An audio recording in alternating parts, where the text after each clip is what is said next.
PR Connections Radio presents. Welcome to Vegas Hockey Hub here in the sports entertainment capital of the world, Las Vegas, Nevada, on prconnectionsradio.com, the voice of new media. I'm your host, Ian Rachiele. And game one of the 2023 Stanley Cup playoffs here between the Vegas Golden Knights and Winnipeg Jets have come to a close. And unfortunately for Vegas Golden Knights fans all around the world, it was a 5-1 loss for the Vegas Golden Knights. Now, I'm just going to give you a brief recap just to start out, and then I'll do a little bit of analysis on what I noticed about the game. So, in this game between the Winnipeg Jets and the Vegas Golden Knights, we got to start out with not only the first period, but really what really started this game, and that was the momentum. I hate to really bring this up, but when it came to the Winnipeg Jets and the Vegas Golden Knights, the reason the 5-1 deficit, it really started out in the first period because, yes, even though no goals were scored in the first period, the tone was really set with the Vegas Golden Knights having two penalties in the first period. There was a Shea Theodore hooking penalty against Adam Lowry, and then there was a slashing penalty with Zach Whitecloud against Vladislav. So you had that in the first period. So it was an unfortunate start for the Vegas Golden Knights to have two penalties back-to-back in the first period. So it was enough 0-0 game. And then the Winnipeg Jets had two goals essentially back-to-back within 90 seconds of each other. Kyle Connor, a guy I mentioned as a player to watch from the Winnipeg Jets, scored the first goal of this postseason series with help from Pierre-Luc Dubois and Josh Morrissey. And yes, it was a good goal. There was nothing weird about it. It was a professional NHL goal from anything of it. And then about 90 seconds later, Pierre-Luc Dubois, he went from having an assist to having a goal. He was helped by Blake Wheeler. So it was a 2-0 game for a little bit, about 10 or 15 minutes, the Golden Knights being down by 2. And then William Karlsson, Wild Bill, had his first postseason goal of this playoff. He put it right around Connor Hellebuck to make it a 2-1 game. And you had Jonathan Marchessault and Ivan Barbashev with the assist on the game. However, the penalties was something that was interesting as well. The Vegas Golden Knights had two penalties in the first period. The Winnipeg Jets had two penalties in the second period, so they kind of offset each other. Mark Scheifele, he had a cross-checking penalty against Phil Kessel. And then something interesting happened at the end of the second period. There was a scrum between the Vegas Golden Knights and the Winnipeg Jets. The clock hit all zeros, and there was some pushing and shoving between both teams. And I like the intensity I saw between Winnipeg and Vegas. If I have to give credit to anything, it was the fact that you saw a lot of hitting from the Vegas Golden Knights. In fact, 65 hits in the game for the Vegas Golden Knights, 51 hits from the Winnipeg Jets. Now, the third period is where a lot of things start to go downhill. Now, there was a too many men penalty served by Vladislav Nemcikov from Winnipeg. That was an opportunity for the Vegas Golden Knights, and unfortunately, they did not capitalize on it. The Vegas Golden Knights did not score any goals in the third period outside of that William Karlsson goal in the second. But the Winnipeg Jets extended their lead. Blake Wheeler with his first goal of the postseason. And Nino Niederreiter, the guy they acquired at the trade deadline, and former Golden Knight Nate Schmidt was with the assist. Now, there was the misconduct penalty between Nick Hague and Saku Menereninen. And then Keegan Kolazar had a boarding penalty against David Gustafsson. And that penalty there was kind of just a little bit of the icing of the cake. That was the, kind of final minute and a half of the game because Adam Lowry didn't have just a power play goal. He had an empty net as well. So Adam Lowry having a 2-goal performance. Nino Niederreiter having 2 assists, Blake Wheeler having 2 assists. So the Winnipeg Jets got it done by beating the Vegas Golden Knights 5-1 at T-Mobile Arena. And really the statistics that I want to point out here from the stats page, yes, the Vegas Golden Knights had a lot more hits than the Winnipeg Jets. They also had 29 faceoffs won compared to 25 faceoffs won for the Winnipeg Jets. But the one category that the Vegas Golden Knights lacked, whereas Winnipeg took advantage of it, was the amount of shots taken. The Vegas Golden Knights only put up 17 shots against Connor Hellebuyck. I mean, this is a team that honestly should have done a lot more. I mean, Connor Hellebuyck is one of the best goalies in the NHL, and they only put 17 shots on net, whereas the Winnipeg Jets put nearly double amount on Laurent Brisebois. It really surprises me the Vegas Golden Knights did not shoot as much as they did, as I expected. I also want to point out that the power play opportunities were the same. The Vegas Golden Knights and the Winnipeg Jets had the same number of power play opportunities. The Winnipeg Jets had a power play goal. Vegas Golden Knights did not. They had the same amount of penalty minutes too. So it wasn't like it was a lopsided affair between Winnipeg and Vegas. As a matter of fact, I talked to several people who are Vegas Golden Knights fans and people who are watching the game with me, and they mentioned that Vegas did not play bad. As a matter of fact, the Vegas Golden Knights did not look terrible in this game. The problem was they just weren't putting shots on net. You know, the goaltending, Laurent Brisebois, I don't blame him for what happened. Brisebois, it was not his fault that, you know, the Winnipeg Jets had nearly double the amount of shots that the Vegas Golden Knights did. As a matter of fact, the blocked shots were nearly the same as well. The giveaways were around the same as well. So with this Golden Knights and Winnipeg Jets game, unfortunately, you have to really talk about and break down the fact that the Winnipeg Jets shot double the Vegas Golden Knights did. The intensity of the Winnipeg Jets, it looked like it was on display in game 1. The Vegas Golden Knights also didn't have the speed that Winnipeg did. The one takeaway I also noticed was that the Winnipeg Jets, they looked like they were skating past the ice a lot quicker than Vegas was. The Winnipeg Jets had also more of this, you know, hey, we got to be quick. We got to get down here right now kind of attitude. Whereas the Vegas Golden Knights, unfortunately, it just really felt like they never had that, you know, fifth gear. You know, like the Vegas Golden Knights, it really seemed like they never put it in the hypodrive in this game. So, you know, this is a game 1. You know, it's a 7-game series if you force a game 7. But it's a very disappointing game 1. I mean, I think Vegas Golden Knights fans, and I could say this as somebody who is a Vegas Golden Knights fan, you probably expected a lot more from your Vegas Golden Knights in game 1. You probably expected more than 1 goal in this postseason game. You probably expected more than 17 shots on net for a team that was so explosive on offense. You probably were expecting more from the top 6 all night. And I could say this, that when it came to Chandler Stevenson and Mark Stone, it's not like they didn't put in an effort. I'm not going to say that at all. But if you look at just the shots in this game, Riley Smith led the team with 5 shots on net.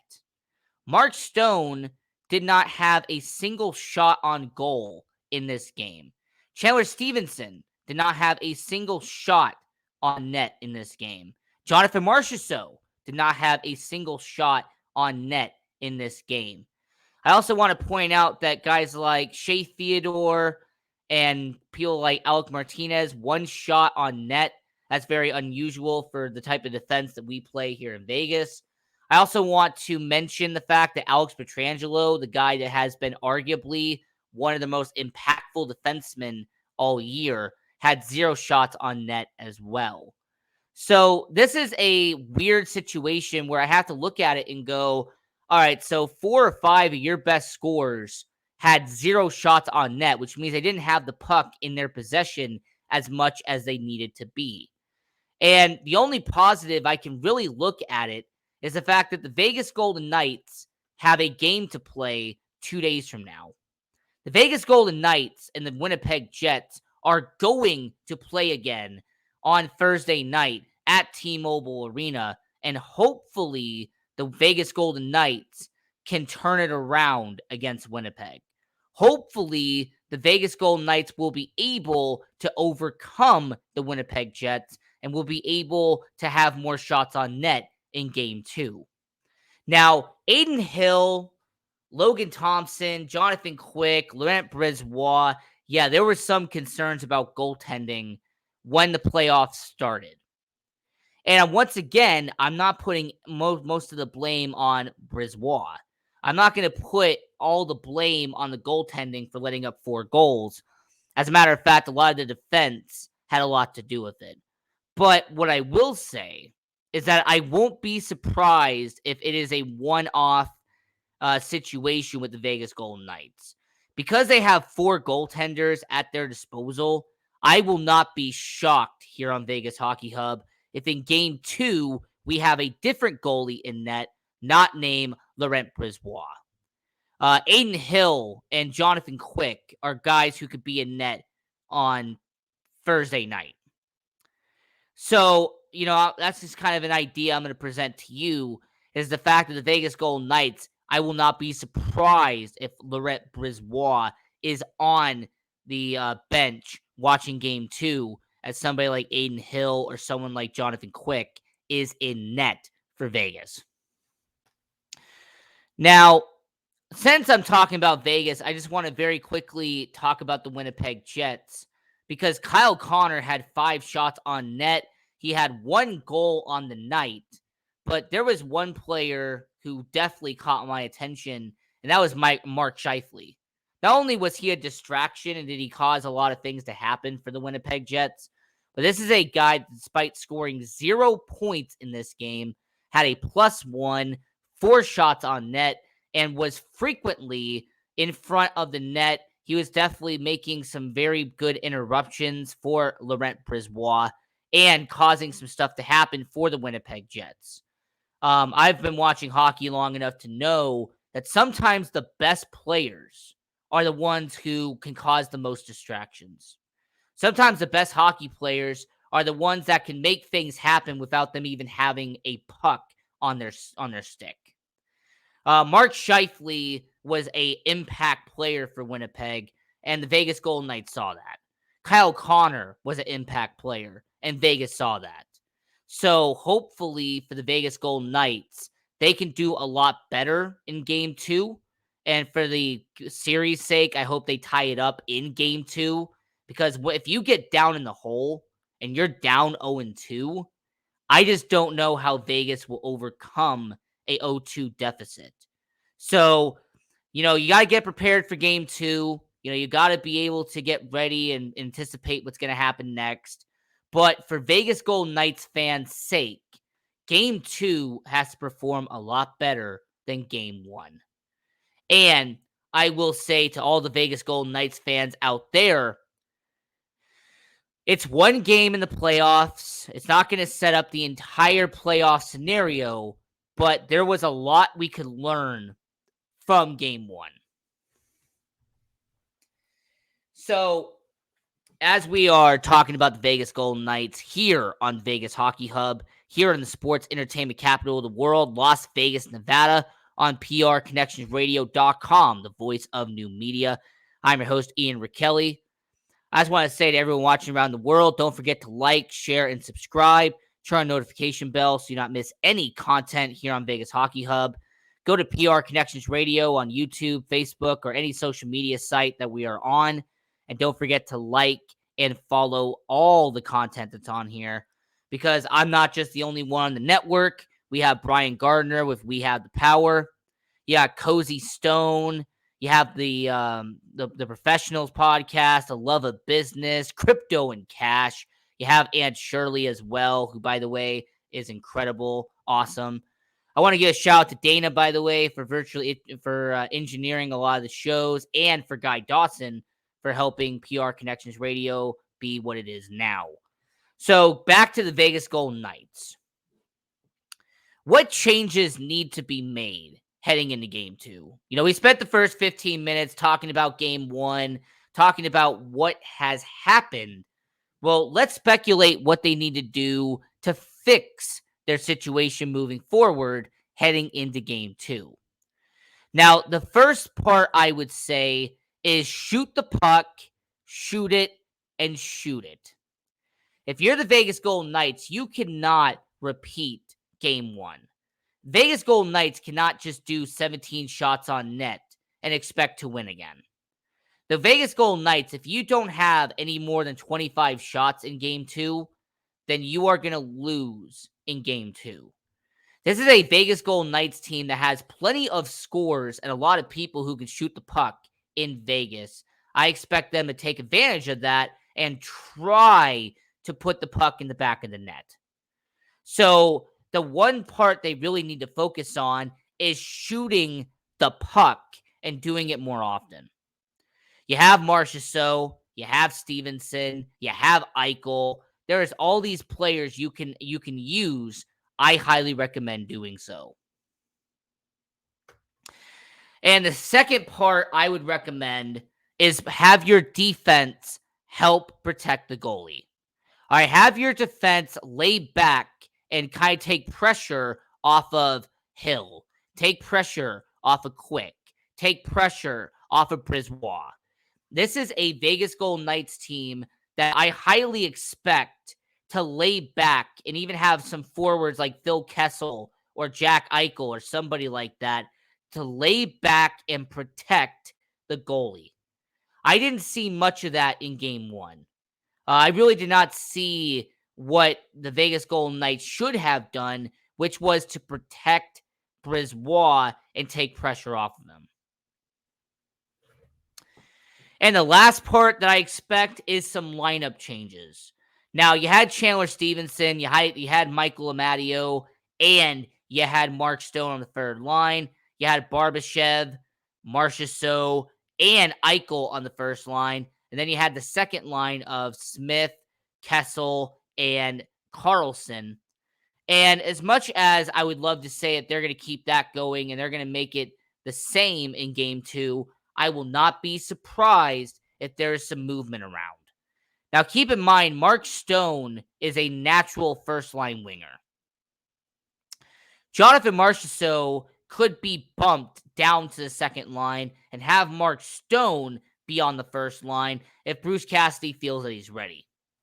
Michael Amadio being replaced by somebody like Paul Cotter or Pavel Dorofeev is a possibility because Cotter and Dorofeev can bring some energy, can bring some speed to the Vegas Golden Knights, which is something that was lacking in game 1. They didn't have the same intensity and quickness that the Winnipeg Jets had.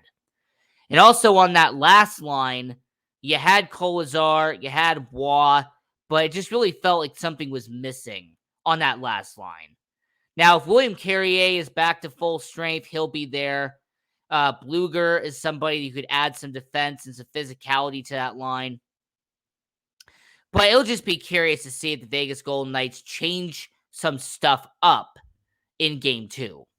And I highly expect it to be. Because Bruce Cassidy isn't just going to roll out the same lineup in game 2 and act like nothing changed. You lose a game 1 by 4 goals. You're not going to, you normally aren't going to use the same lineup the next night.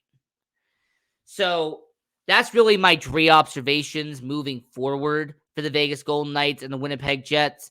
It's the fact that the Winnipeg Jets and the Vegas Golden Knights, one, I expect a change in goaltending for game 2.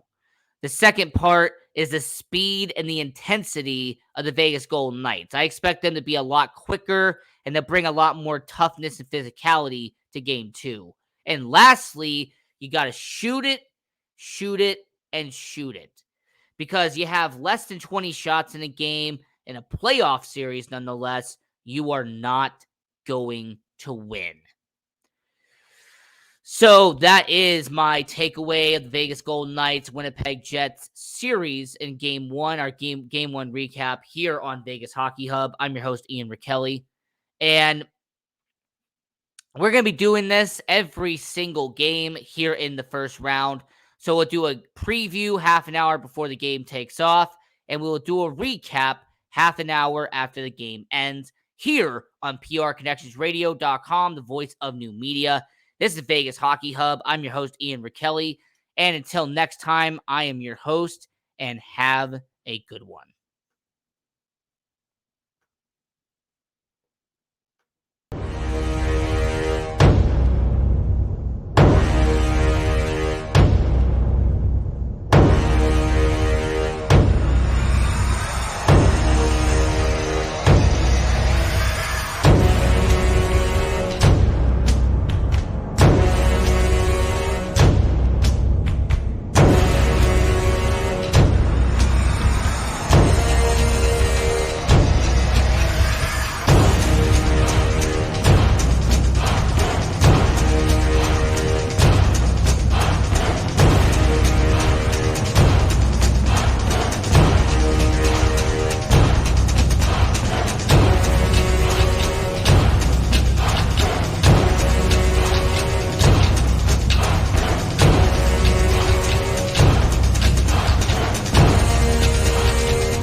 So there is one more thing I do want to mention when it comes to the Golden Knights and the Winnipeg Jets. Their game one recap.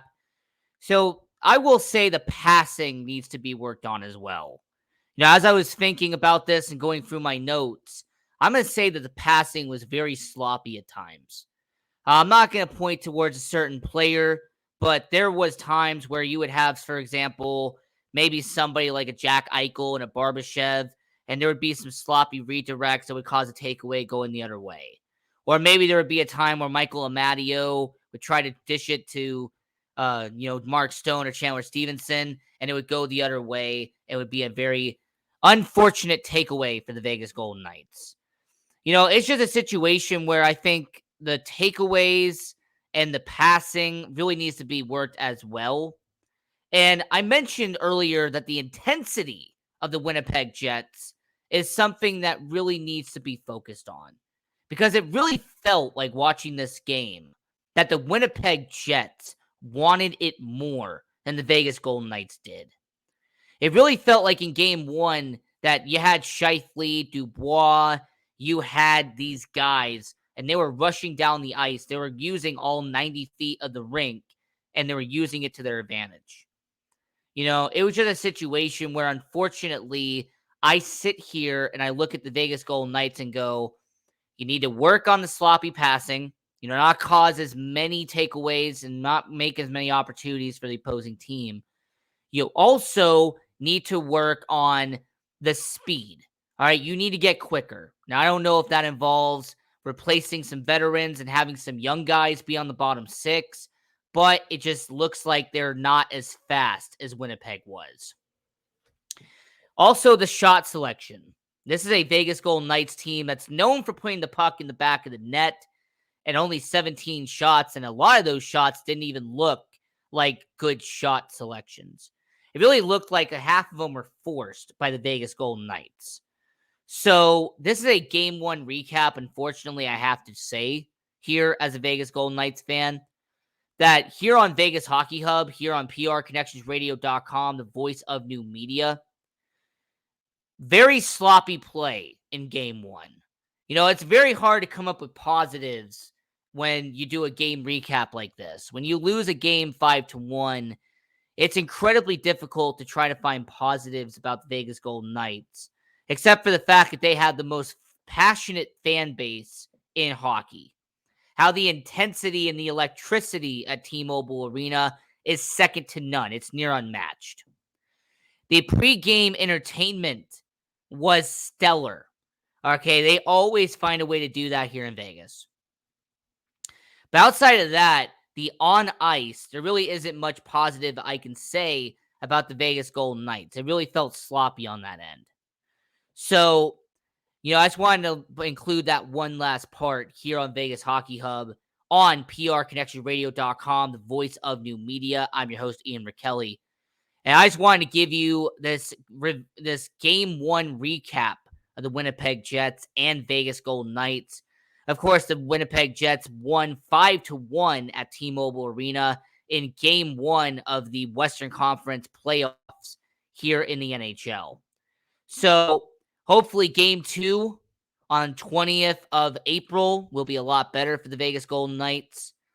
I'm hoping that the Vegas Golden Knights will come back swinging in game two at the Fortress, the Armory, that the T-Mobile Arena will be not one of, but the most electrified and the most intense place to play hockey.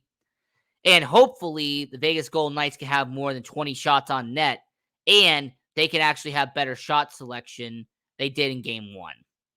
So just very quickly, wanted to do a game one recap here on Vegas Hockey Hub and just really kind of vent about the four mistakes I saw in this game. The sloppy passing, the lack of shot selection, them not defending their goalie, and the lack of speed. That was really my main takeaways in this game. It just really felt like for 60 minutes, the Winnipeg Jets were better for 40 of the 60 minutes. As a matter of fact, it felt like the first period, Winnipeg and Vegas were on par. But then the second period hit, and it just got away. So it'll be interesting to see what happens in game two. I will watch. You will watch. Everyone around the world will watch game two at T-Mobile Arena. And of course, here on PR Connections Radio on that day, we will do our preview show a half hour before the game. So I'll be at 6:30. And then we will do our recap show at 10 p.m., which will be that same night. So 8 a.m. will be our typical show. We'll do a preview show at 6:30 and then do a recap show at 10. So this is your host, Ian Rachiele. Follow me on social media at IanRachiele18. Follow the show at Vegas Hockey Hub and follow the network at PR Connections Radio. Until next time, continue supporting junior hockey and go Knights, go.